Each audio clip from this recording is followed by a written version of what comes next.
Caleb அவருடைய விசுவாசம் எப்படிப்பட்டது அப்படின்றத அவருடைய கடைசி காலத்தில் அதை பற்றி அழகாக யோசுவா புத்தகத்தில் சொல்லுது. காலேப்பை பற்றி யாத்ராகமத்திலிருந்து நீங்கள் உபாகமம் வரைக்கும் நிறைய காரியங்களை படிக்கலாம். ஆனால் யோசுவாவில் காலேப்பை பற்றி ஒரு சில காரியங்களை யோசுவா எழுதியிருக்கிறார். அது எப்படி எழுதியிருக்காருன்னா, யோசுவா காலேப்பை எப்படி பார்க்குறாருன்னா ஒரு நண்பனாக பார்த்தாரு. ஆனால் அவருடைய விசுவாசத்தை 14வது அதிகாரத்தில் கொஞ்சம் வித்தியாசமாக இருக்குது. யோசுவா காலேப்போட விசுவாசத்தை கொஞ்சம் டிஃப்ரெண்ட்டாக பார்க்குறாரு 14வது அதிகாரத்தில். எப்படின்னா, காலேப்பு யோசுவா கிட்ட போய் நிற்கிறாரு. எப்பா, எனக்கு ஒரு மலை தேசத்தை தா, அந்த இடத்துல ஏனோக்கியரும் அரணான பெரிய பட்டணங்களும் இருக்குது, இருந்தாலும் அதை கொடு, நான் என்ன பண்ணுறேன், அதை ஜெயிச்சு அதை நான் எடுத்துக்கிறேன் அப்படின்னு கேட்குறாரு.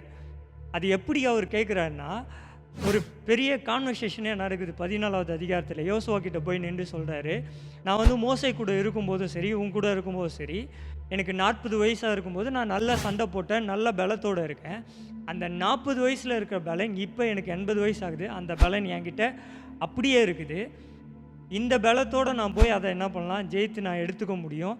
அந்த பலன், அதாவது என்ன சொல்கிறாருன்னா, எனக்கு 40 வயசில் என்ன பலன் இருந்ததோ அதே பலன் தான் இப்போ 80 வயசுலேயும் எனக்கு என்ன பண்ணுது, இருக்குதுன்னு சொல்கிறாரு. ஆனால் அந்த தேசத்தில் இருக்கவங்க எப்படிப்பட்டவங்கன்னா, ஏனோக்கியரும் அரணான பெரிய பட்டணங்களும் இருக்குதுன்னு சொல்கிறார். ஏனோக்கியரை பற்றி படித்தோன்னா அது கொஞ்சம் சில இடங்களில் அவங்கள குறித்து சொல்லியிருக்கிறாங்க.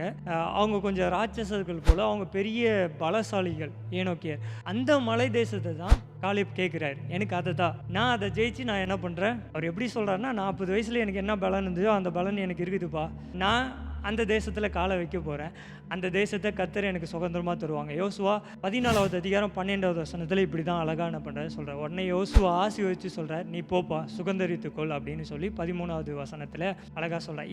இந்த கான்வர்சேஷனில் நான் கற்றுக்கின ஒரே ஒரு விஷயம், பிரச்சனை பெருசாக இருக்குன்னு மற்றவங்க பார்க்குறாங்க, ஆனால் 80 வயசாக இருக்க காலேப் நினைக்கிறா, இல்லை, கர்த்தர் எனக்கு ஒரு ப்ராமிஸ் கொடுத்துருக்குறாங்க, அந்த ப்ராமிஸை கர்த்தர் கண்டிப்பாக நிறைவேற்றி தருவாங்க. அது எப்படிப்பட்ட பிரச்சனையாக இருக்கட்டும், அது எப்படிப்பட்ட இடமா கூட இருக்கட்டும், ஆனால் கர்த்தர் எனக்கு ஒரு ப்ராமிஸ் கொடுத்துருக்காங்க, அந்த ப்ராமிஸ் கண்டிப்பாக நிறைவேற்றுவாங்க அப்படின்னு காலேப் விசுவாசித்தாங்க. காலேப் நம்பினாங்க.